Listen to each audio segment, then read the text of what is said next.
Le travail de l'activité aujourd'hui va être de modéliser en 3 dimensions votre support de capteur MBOT. Vous avez à l'écran un exemple de solution technique. Rassurez-vous, cette solution technique n'est en aucun cas la solution et la réponse à la problématique qui vous était posée.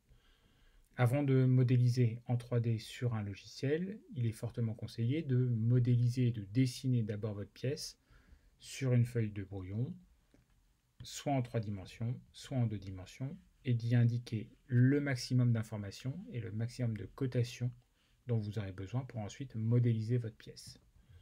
Une fois que vous avez fait cette étape, on va pouvoir passer à l'étape de conception directement sur l'ordinateur. Pour cela, vous avez besoin d'un navigateur internet et de rechercher le logiciel Tinkercad qui est accessible en ligne. C'est le premier site internet que vous allez trouver. Vous cliquez dessus et vous accédez à l'interface Tinkercad. Vous n'avez pas besoin de vous créer votre propre compte. Il vous suffit de rejoindre maintenant une classe virtuelle en tant qu'étudiant. Et ce code classe, vous allez le retrouver soit dans l'espace collaboratif, soit dans le cahier de texte OSE qui vous a été donné. Ce code, vous faites un copier-coller et vous accédez à votre classe. Le pseudo, par défaut, c'est votre prénom. Si c'est la première fois que vous accédez à ce logiciel et à cette application, il est fortement conseillé d'aller faire un petit tour dans la rubrique Apprendre. Et vous avez un kit de démarrage qui vous montre les différentes fonctionnalités de l'application. Si vous voulez aller plus loin dans la découverte du logiciel, vous avez des leçons avec ensuite des modélisations 3D, des pièces qui vous sont montrées pas à pas. Mais on va le faire ensemble pour notre support de MBOT que je vous ai montré, celui-ci. Je retourne sur mon application et je vais donc créer une conception. Vous allez vous retrouver sur l'écran de conception, l'espace qui va vous permettre de dessiner en 3 dimensions votre support. Première chose à faire, c'est de renommer votre pièce. Donc vous allez l'appeler support MBOT et vous y indiquez votre pseudo juste après. Nous allons utiliser pour la conception l'outil règle qui va nous permettre de paramétrer, de configurer entièrement notre pièce. Ça va nous servir d'origine et de repère, donc c'est notre point 0. Pour pouvoir concevoir ma pièce, j'utilise l'outil boîte. Je sais que ma pièce fait 25 mm de large, 25 mm de profondeur et qu'elle fait 3 mm de hauteur. Rappelez-vous, 25 mm de large, 25 mm de profondeur et on sait que l'épaisseur de l'ensemble de la pièce c'est 3 mm. Pour faciliter le travail, je vais paramétrer les coordonnées donc, de ce point rouge là que vous voyez, qui est en fait l'origine de mon volume, et je vais venir mettre l'origine de mon volume à 0, donc en coïncidence avec le repère qui est ici. Pour cela, j'utilise les cotations qui sont en verte sur le côté, et je le ramène donc à 0 et 0 mm. J'ai réalisé mon premier volume. Deuxième volume que je vais réaliser, c'est le volume vertical, celui qui va venir se positionner à droite de ma pièce. Encore une fois, je sais qu'il fait 25 mm de profondeur, 3 mm d'épaisseur et 25 mm de haut. Il va falloir que je vienne paramétrer cet angle-là coïncident avec cet angle-là. Je sais que ma pièce fait 3 mm d'épaisseur. Là, je suis à 25 mm, donc 25 mm moins les 3 mm. Il faut ici marquer 22 mm. Et puis, il faut que cette surface-là soit coïncidente avec cette surface-là, donc je la ramène à 0. J'ai paramétré mon premier côté et ma première équerre. J'ai donc à faire la même chose de l'autre côté. Deux solutions, soit je réintègre un outil boîte que je reparamètre, soit j'utilise mon deuxième volume, je fais un CTRL-C, CTRL-V, un copier-coller, et je viens positionner ma surface. Donc il suffit juste de la ramener à l'origine 0 et également à l'origine 0. J'ai réalisé mon support, ma première pièce, en forme de U. Pour faciliter le travail, j'ai besoin de fusionner, d'assembler, de regrouper l'ensemble de ces volumes. Donc il suffit de sélectionner tous les éléments et de cliquer sur regrouper. Vous avez donc là votre première base de travail. La suite va être de modéliser et de réaliser le perçage sur le côté gauche de la pièce. Rappelez-vous, vous avez un perçage ici sur le côté gauche d'un diamètre 8 et qui est centré par rapport au côté. J'utilise l'outil cylindre pour faire un perçage. Mon perçage, il fait 8 mm par 8 mm.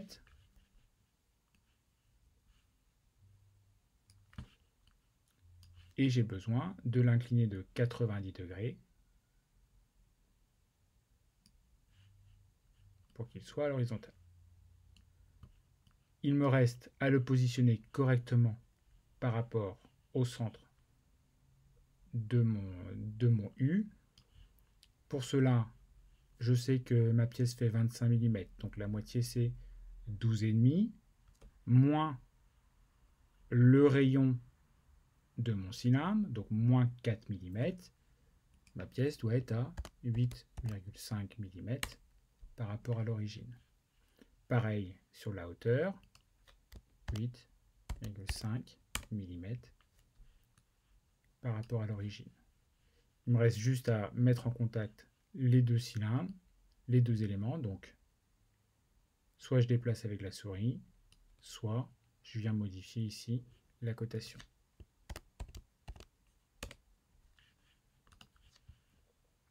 Pour finaliser mon perçage, je sélectionne tous les éléments et je viens regrouper mon travail. Donc j'ai réalisé mon premier perçage qui est au milieu de la face gauche de mon U. Il me reste à réaliser mes deux petits ergots là, supplémentaires sur la partie droite qui correspondent à exactement la même chose que des Lego. Donc j'ai deux petits cylindres supplémentaires de 2 mm de haut, de diamètre 3 et d'anthrax de 15 mm. Cette fois-ci, j'utilise un cylindre plein. Je sais que mon cylindre fait 3 mm de diamètre et qu'il fait une hauteur de 2 mm. Nous n'avons pas encore utilisé cette fonctionnalité-là qui est de surélever la pièce par rapport au plan de construction. Donc je sais que ma pièce fait 25 mm de haut, donc je l'amène à 25 mm de haut. Je suis encore une fois à 25 mm de côté. J'ai besoin de positionner mon cylindre ici, donc 49 moins mes 3 mm. Et j'ai ma pièce qui est déjà paramétrée. Il me reste à positionner mon cylindre sur cette partie-là.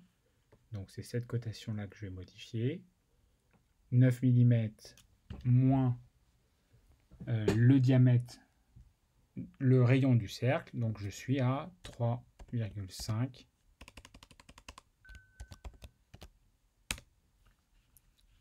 mm. Donc 3,5 mm. Je les retrouve ici. C'est la distance entre le bord de mon cylindre et le bord de ma pièce. J'ai un deuxième cylindre à positionner et cette fois-ci, celui-là est à 15 mm par rapport à l'axe principal. Donc, comme tout à l'heure,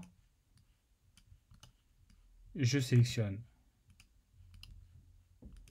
mon volume, CTRL-C, CTRL-V, et je n'ai plus qu'à rajouter ici à mes 3 mm, mes 15 mm d'anthrax, donc 15 plus mes 3,5, donc je suis à 18,5 mm.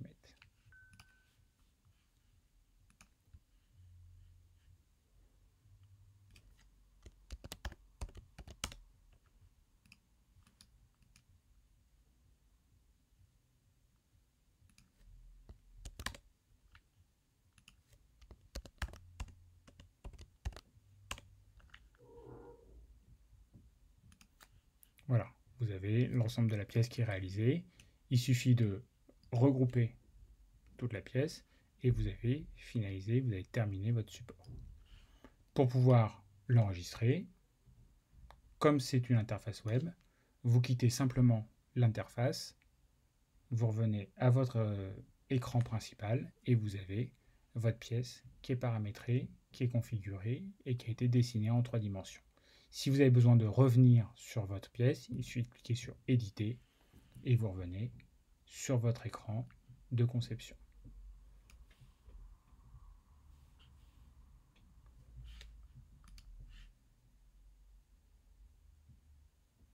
Vous avez maintenant les fonctions de base qui vous permettent de concevoir vos supports. Donc ça va être à vous de travailler et nous allons pouvoir ensuite accéder à vos supports conçus et dessinés pour pouvoir les imprimer, le temps de se retrouver en classe et de pouvoir les tester réellement sur les MBOT et continuer la programmation. Bon courage à tous et à bientôt.